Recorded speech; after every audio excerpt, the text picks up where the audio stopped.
of the Castle Semple Sunday series, and we've got 6 boats. Whoever this is, pink sail, it looks like Tony. He's there with a very nice panda on his sail. We have Mike McMillan, we have Ewan, Arthur, Tony, and Ross McLennan. So not the biggest fleet we've had, but a fairly competitive one.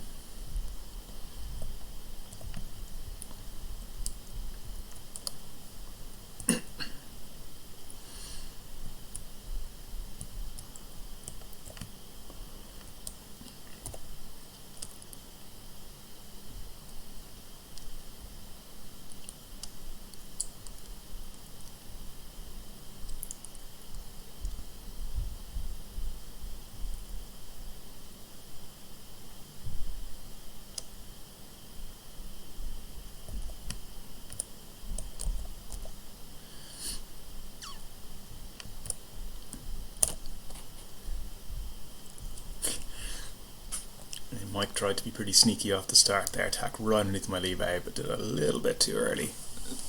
So to go back over the start line. It looks like Ewan's had the best start. He's got me pretty well pinned anyway. The wind has shifted slightly right, which is going to benefit Tony, who's got the most leverage on the fleet.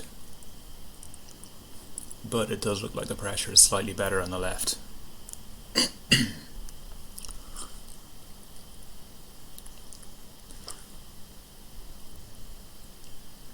And Mike now has a lot of work to do to catch up on the fleet after being over at the start.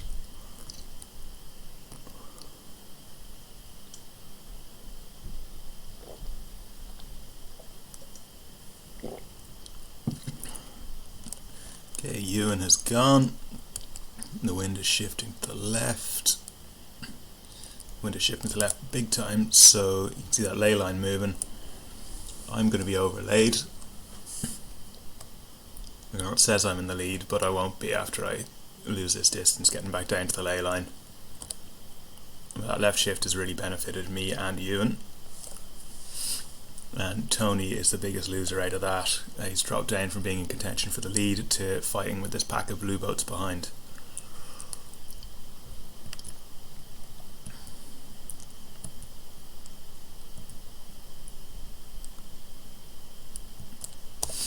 But the wind is going back right again.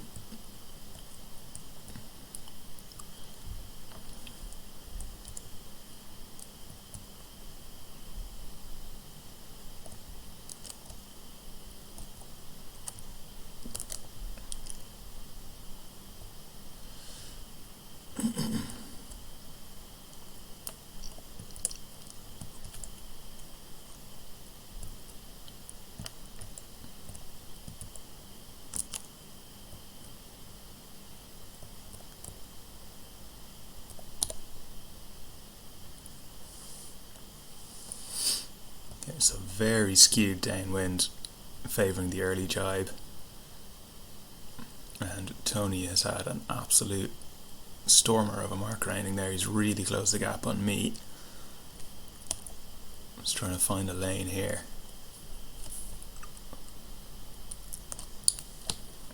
But Tony's come out with quite good control, because I'm going to jibe back across at some point, and when I do, I'll be in his dirty air.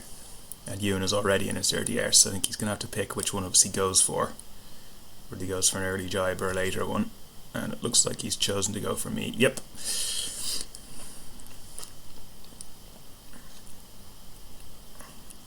Okay, so now just got to decide which side of the gate I'm going for.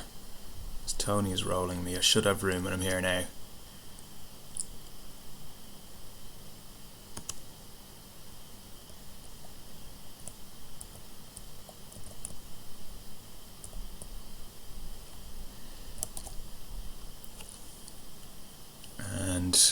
He has gotten Ewan a spin there. Not really sure what that was for. I was concentrating on my own mark rounding, but by the looks of it coming into the mark, Ewan was clear ahead coming into the zone.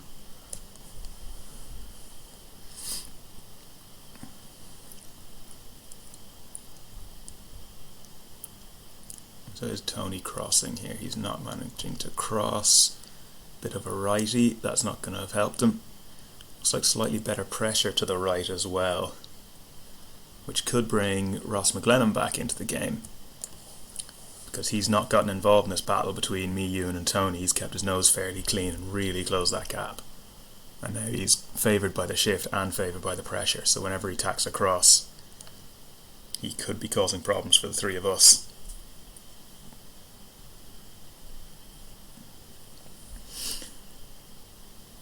And he's going for his tack now. Yeah, this is gonna be close. And I could be getting soap dished here whenever I go, depending on how Tony comes out of his tack.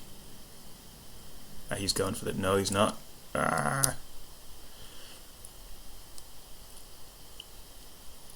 just shifting back slightly to the left. I'm going to watch out for Tony's luff here when it comes, unless he bails out all the way round. I don't think he will. What's he up to? Nope. That's an interesting call from the rules engine. Decided that I owed the port boat room.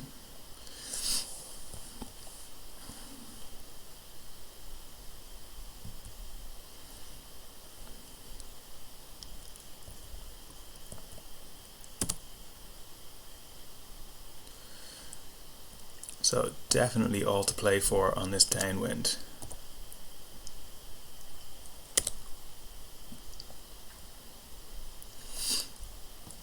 I think, yeah, Tony and Ross are fighting fairly hard. Ewan is just sitting there. He's casting his wind shadow. He's got sort of a loose control over them at the moment. They're not really able to jibe. Well, they'll be jibing onto starboard, but Ewan's just putting his wind shadow in a position to control them. And meanwhile, Mike is just sitting there ready to pick up the pieces if anything goes wrong. So big separation down this run. And Tony and Ross have gone out to one side, me, Mike and Ewan on the other. And Ewan is probably in a position where he'll be able to attack me if he jibes. Yep, which he's done now.